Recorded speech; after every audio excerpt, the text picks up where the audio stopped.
एक गांव में रमा नाम की एक महिला रहती थी। रमा बहुत ही धार्मिक स्वभाव की थी। रमा का पति पेशे से व्यापारी था।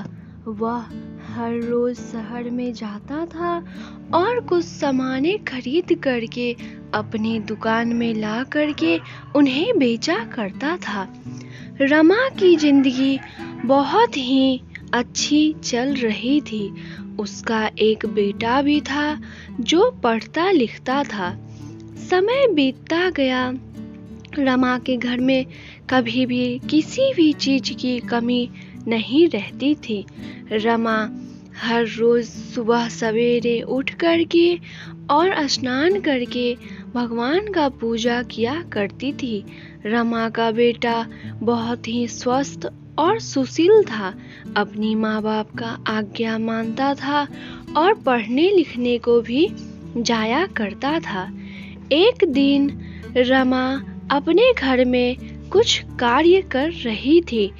तभी उसके बेटा वहां पे आया और कहा, माँ, आज मेरा स्वास्थ्य कुछ ठीक नहीं लग रहा है। रमा बेचारी बहुत चिंता हो गई कि ऐसा हमारे बच्चे ने क्यों कहा। रमा लेकिन अपने बेटा के बात को ध्यान नहीं देते हुए अपना काम करने लगी। धीरे धीरे उसका बेटा का स्वास्थ्य और खराब होने लगा, लेकिन माँ बाप को इस बात की जरा सी भी भनक नहीं लगी। एक दिन जब रमा का बेटा सो रहा था, तब रमा का ध्यान आया कि उसके पुत्र ने कहा था कि माँ, मेरा तबीयत ठीक नहीं लग रहा है। रमा जब उसके सर पर अपना हाथ डाली तो देखी उसको पुत्र को बहुत ही ज्यादा बुखार आया हुआ है।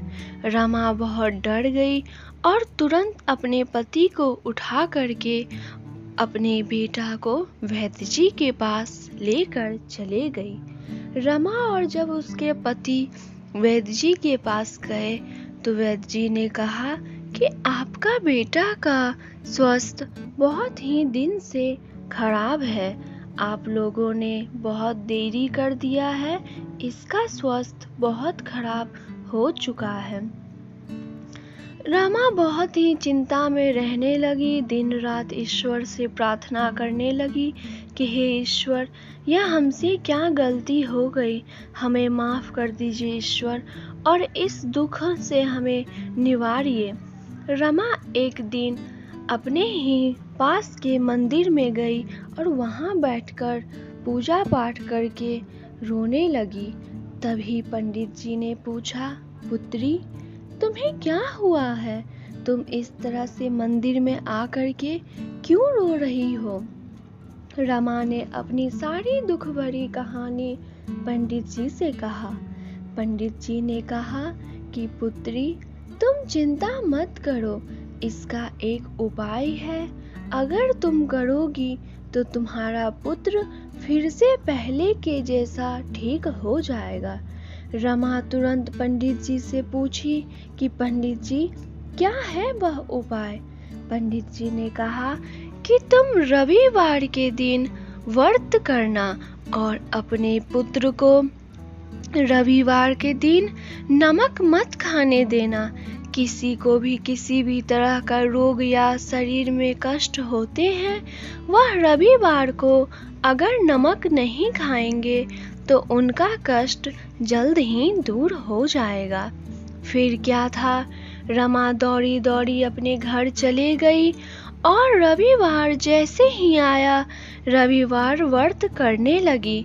सारी विधि विधान के साथ रवि भगवान जी को, दिनकर जी को जल देती थी और उस दिन अपने पुत्र को नमक नहीं खिलाया करती थी। धीरे धीरे रविवार व्रत का चमत्कार दिखने लगा।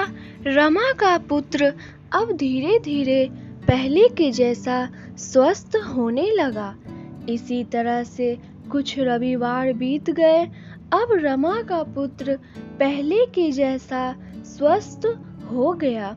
रमा यह सब चमत्कार देख करके बहुत ही खुश हुई और सबको रविवार व्रत करने को कहती थी।